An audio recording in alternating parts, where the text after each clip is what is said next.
Corrosión. Nuestro planeta Tierra está rodeado por una atmósfera que contiene elementos agresivos para ciertos materiales. El vapor de agua, el oxígeno y la salinidad son algunos de estos elementos y pueden provocar la corrosión.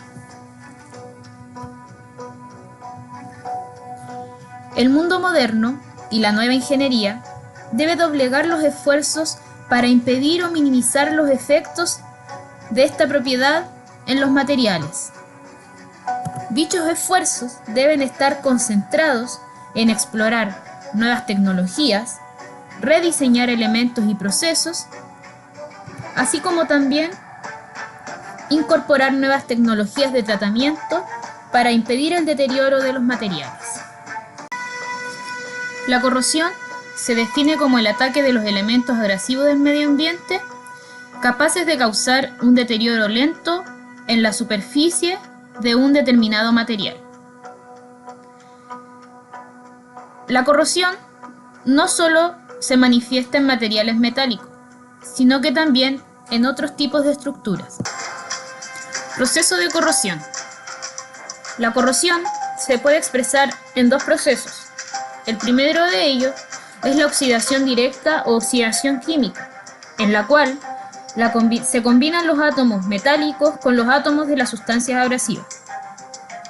La corrosión electroquímica corresponde a aquella corrosión que ocurre en presencia de pilas electroquímicas, en la que un metal actúa como ánodo y el otro como cátodo. Si ponemos una pieza de hierro en agua aireada, se disuelven los átomos de hierro formando partículas cargadas llamadas iones. Los electrones que se han quedado atrás se mueven por el acero para asentarse donde puedan reaccionar con el oxígeno y el agua y formar ion hidróxido. Entonces también reaccionan con los iones de hierro y forman óxido de hierro. El óxido de hierro no es capaz de proteger a la estructura de la corrosión y esta corrosión se propaga por el material. La corrosión es posible gracias al fenómeno de las reacciones redox. Las reacciones redox son aquellas reacciones que mezclan los procesos de una reacción de reducción con los procesos de una reacción de oxidación. Una reacción de reducción es aquella en la que existen sustancias que pueden aceptar electrones. Se dice que estas sustancias son sustancias oxidadas que en condiciones adecuadas se pueden reducir. Como lo vemos en la figura, podemos observar una sustancia oxidada, la cual capta un electrón y se transforma en una sustancia reducida. De esta manera podemos presenciar la semireacción de reducción de la sustancia estudiada. También, si analizamos las reacciones de oxidación por separado, es posible determinar que existen sustancias que pueden donar electrones.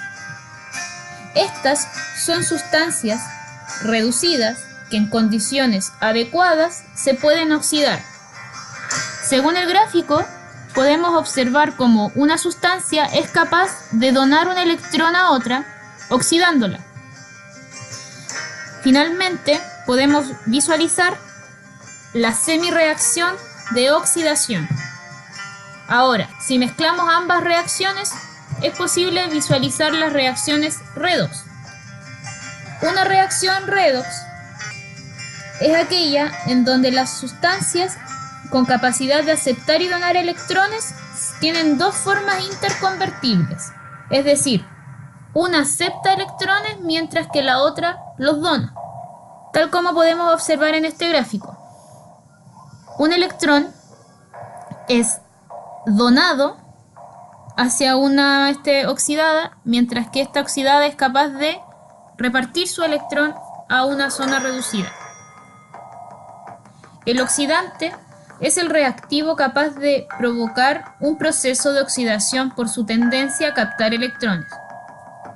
El oxígeno del aire puede ser considerado como el principal agente oxidante, atendiendo a los importantes procesos en los cuales este interviene.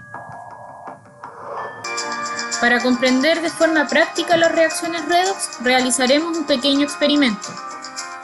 El experimento consiste en dar unas gotas de sulfato cúprico o sulfato de cobre disuelto en agua a una pieza metálica de zinc. Al agregar las gotas, vemos cómo de forma rápida la pieza de zinc cambia de color y de aspecto, lo que se le llama el efecto de la corrosión. Químicamente, lo que ocurre es que el cobre del sulfato cúprico gana 2 electrones para quedarse en forma de cobre metálico, y el zinc metálico pierde 2 electrones para combinarse con el ion sulfato y producir sulfato de zinc. Para saber si las sustancias son capaces de aceptar o ceder electrones, es necesario conocer los estados o números de oxidación. Un estado de oxidación es la suma de las cargas positivas o negativas de un átomo, lo cual indica el número de electrones que dicho compuesto va a ser capaz de ceder o ganar para formarlo. El número de oxidación es un número entero que representa la cantidad de electrones que un átomo pone en juego a la hora de formular el compuesto. Por ejemplo, la formación del cloruro de sodio. El número de oxidación de ambos elementos sin combinarse es 0, ya que están equilibrados eléctricamente. El número de oxidación del sodio más 1 es más 1 y el del cloro menos 1. Esto quiere decir que el sodio es capaz de ceder un electrón y el cloro es capaz de recibir el electrón cedido. Por lo tanto, de esta forma se origina el cloruro de sodio. Pero ahora, ¿de dónde podemos sacar los números de oxidación? Para ello hacemos uso de la tabla periódica. La tabla periódica es capaz de darnos el dato del número de oxidación de cualquier elemento químico. Hay algunos elementos que tienen un número de oxidación y otros que tienen más de uno. Para saber con cuál número de oxidación trabajar, es necesario visualizar la ecuación química. El equilibrio de esta ecuación va a determinar qué carga utilizar. Lo importante es que el resultado o el compuesto originado, la suma de sus cargas siempre es de 0. De esta forma se dice que la ecuación va a estar balanceada en cuanto a sus números de oxidación. Un átomo que pierda o comparte sus electrones va a estar cargado siempre positivo, mientras que un átomo que es capaz de aceptar o ganar electrones va a tener una carga negativa. Potenciales de reducción en semirreacciones. Se utilizan para determinar el potencial electroquímico de una celda. Es decir, normalmente lo utilizamos para aquellas reacciones electroquímicas, ¿ya? Su valoración viene dada a través de una tabla. Dicha tabla toma como base el electrodo de hidrógeno. La tabla los resultados de la tabla de los potenciales es bajo condiciones normales, es decir, a una presión de atmósfera y a 25 grados Celsius de temperatura. Acá tenemos el ejemplo de la tabla de potenciales estándares de reducción a una condición normal. Esta tabla nos muestra los potenciales de reducción de diferentes electrodos. Por ejemplo, el litio, electrodos de calcio, de cualquiera de estos electrodos. Para poder entenderla o saber cómo se usa, vamos a tomar el ejemplo de la plata y el bromo. La plata, para reducirse, al tener una carga positiva, decimos que cede o pierde un electrón para transformarse a plata metálica.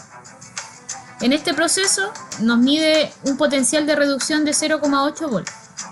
Por otro lado, vamos a ver la semirreacción de reducción del bromo. El bromo también está cargado positivamente y también pierde 2 electrones para reducirse a bromo metálico, ¿ya? En este proceso consume un total de su potencial de reducción es de 1,07 volts, ¿ya? Ahora, los potenciales presentados en la tabla no se pueden calcular por sí solos. Siempre se deben calcular diferenciando o poniendo a prueba dos polos.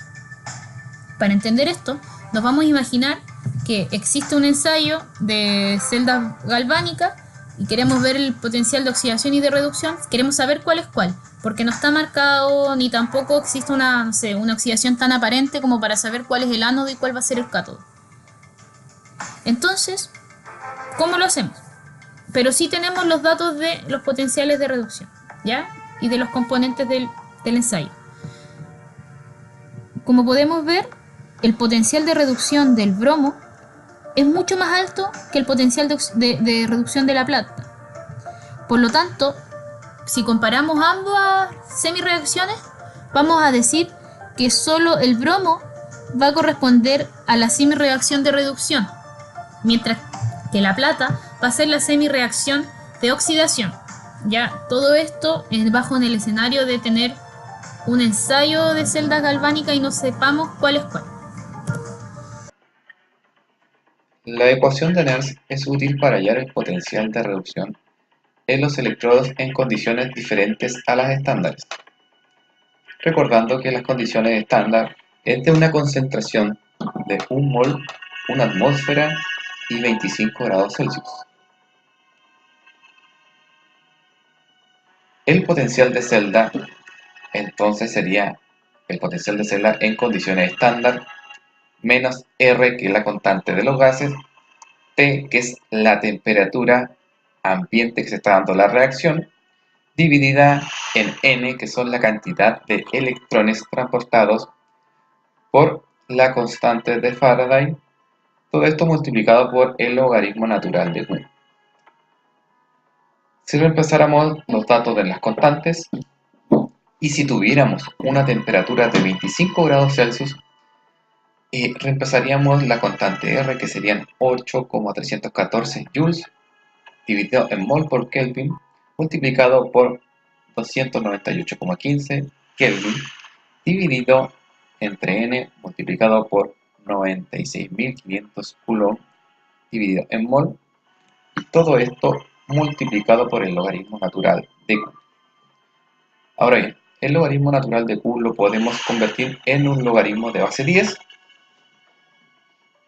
y reemplazando los datos nos daría 0,0592 volt dividido entre n, multiplicado ahora por el logaritmo de Q, que Q sería el cociente de la reacción.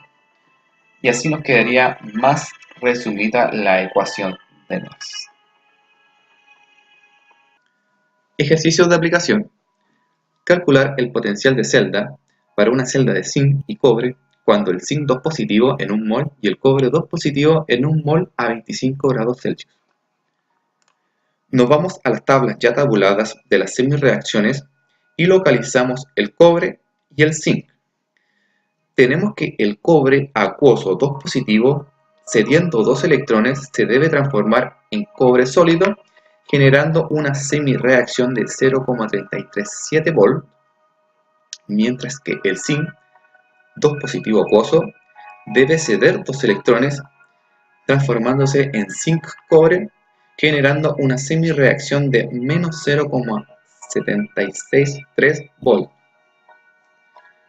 Teniendo en cuenta que el valor más positivo será el que tendrá mayor probabilidad de ser reducido.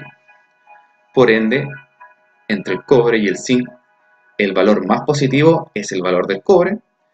Por ende, este va a ser la sustancia reducida, que es la que deberá ganar electrones, mientras que el zinc deberá hacer lo inverso y transformarse de una reacción de oxidación de fase sólida a fase acuosa, y que deberá ceder electrones al cobre, quedando el zinc en forma de ánodo y el cobre en cátodo.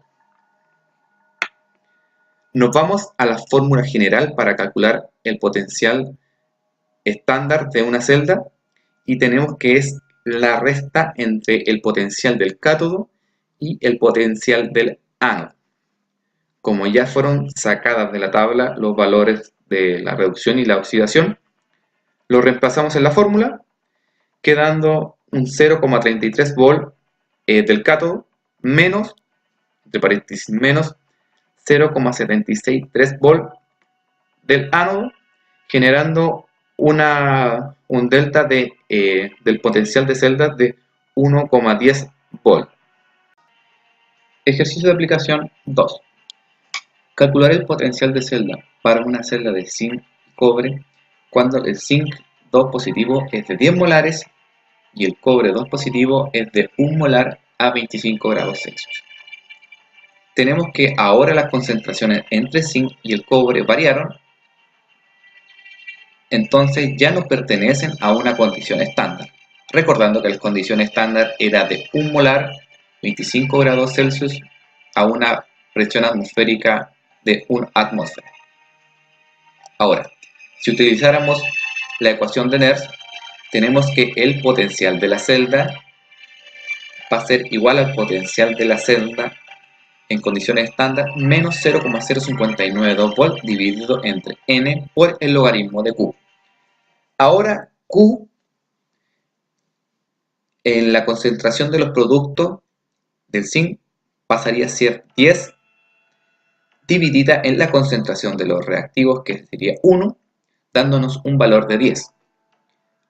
Ahora reemplacemos en la ecuación, tenemos que el potencial de la celda va a ser igual a 1,10 volt menos 0,0592 volt dividido entre 2 por el logaritmo de 10, dándonos un potencial de celda de 1,07 volts.